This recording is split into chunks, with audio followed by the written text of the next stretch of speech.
کوئٹہ سے محترم ضیاء الدین صاحب نے سوال کیا ہے۔ سوال ان کا یہ ہے کہ جس مسجد میں جمعے کی نماز ایک مرتبہ جماعت کے ساتھ ادا ہو چکی ہو، آیا اس مسجد میں دوسری مرتبہ جمعے کی نماز جماعت کے ساتھ ادا کرنا جائز ہے یا نہیں؟ اگر نہیں ہے تو جن لوگوں نے جمعے کی نماز نہیں پڑھی ہے، آیا وہ لوگ ظہر کی نماز جماعت کے ساتھ ادا کرے یا انفرادی طور پر تنہا ادا کرے؟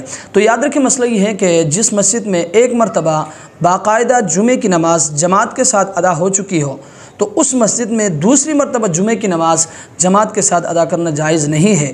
جن لوگوں نے جمعے کی نماز نہیں پڑھی ہے وہ دوسرے مساجد میں جمعے کی نماز پڑھنے کی کوشش کریں۔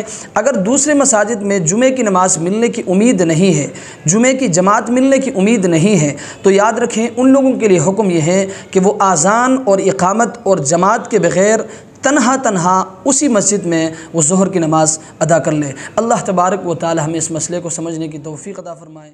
وآخر دعوانا